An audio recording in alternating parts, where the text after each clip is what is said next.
ജയിലിൽ അടയ്ക്കപ്പെട്ട മലയാളി കന്യാസ്ത്രീകൾക്ക് ജാമ്യം. ബിലാസ്പൂർ NIA കോടതി ജാമ്യം അനുവദിച്ചത് ഉപാധികളോടെ. 50,000 രൂപയുടെ 2 ആൾ ജാമ്യം കെട്ടിവെക്കണം. പാസ്പോർട്ട് കോടതിയിൽ ഹാജരാക്കണമെന്നും കോടതി. വിധിയിൽ സന്തോഷമുണ്ടെന്ന കന്യാസ്ത്രീകളുടെ കുടുംബങ്ങൾ. കന്യാസ്ത്രീകൾ പുറത്തിറങ്ങുന്നത് 9 ദിവസങ്ങൾക്ക് ശേഷം.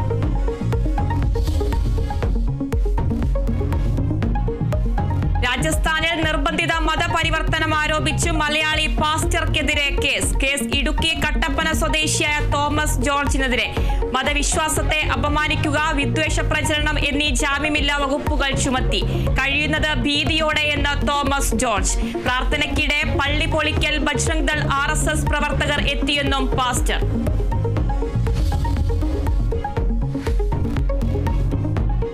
സിനിമാ നയത്തിന്റെ കരട് കേരള വിഷൻ ന്യൂസിന്. കാസ്റ്റിംഗ് കൗച്ച് ചെയ്യുന്നവർക്കെതിരെ കർശന നടപടി ഉണ്ടാകണമെന്ന കരടിൽ. പ്രതികാര നടപടിയായി പ്രൊഫഷണലുകളെ ബ്ലാക്ക് ലിസ്റ്റ് ചെയ്യുന്നത് നിരോധിക്കണമെന്നും നയത്തിൽ. സിനിമാ നയരൂപീകരണ കോൺക്ലേവിന് തിരുവനന്തപുരത്ത് തുടക്കം. ഈഗോ മാറ്റിവെച്ച് പ്രശ്ന പരിഹാരത്തിന് എല്ലാവരും പ്രവർത്തിക്കണമെന്ന് മുഖ്യമന്ത്രി.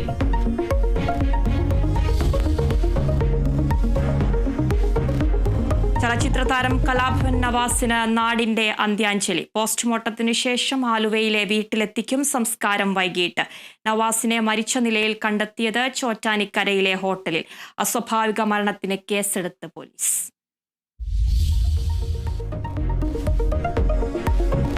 തിരുവനന്തപുരം മെഡിക്കൽ കോളേജിൽ ശസ്ത്രക്രിയ ഉപകരണം കാണാതായെന്ന റിപ്പോർട്ടിൽ അന്വേഷണം. മെഡിക്കൽ വിദ്യാഭ്യാസ ഡയറക്ടർക്ക് അന്വേഷണ ചുമതല. യൂറോളജിയിലെ ഉപകരണം കാണാതായെന്ന റിപ്പോർട്ട് നൽകിയത് ഹാരിസിന്റെ വെളിപ്പെടുത്തൽ അന്വേഷിച്ച വിദഗ്ധ സമിതി. അന്വേഷണത്തെ സ്വാഗതം ചെയ്യുകയാണെന്ന് ഡോക്ടർ ഹാരിസ്. എല്ലാ അന്വേഷണങ്ങളും സ്വാഗതം ചെയ്യാണ്. നടക്കട്ടെ, അന്വേഷണം നടക്കട്ടെ. ഇല്ല, അതറിയില്ല. എന്തായാലും അന്വേഷണം നടക്കട്ടെ.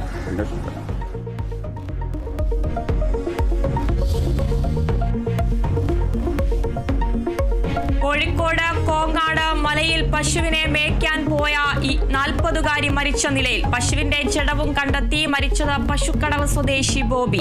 സംഭവത്തിൽ അന്വേഷണം ആരംഭിച്ചു പോലീസ്.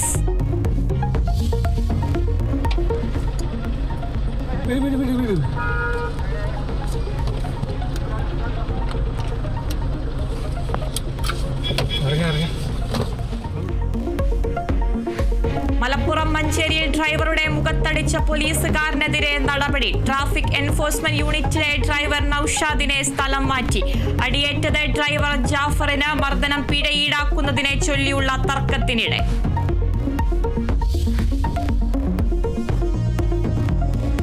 നിമിഷപ്രിയയുടെ മോചനത്തിനായി ആക്ഷൻ കൗൺസിലിന് യമനിൽ പോകാൻ അനുമതിയില്ല. അനുമതി നിഷേധിച്ച് വിദേശകാര്യ മന്ത്രാലയം. നടപടി സുരക്ഷാ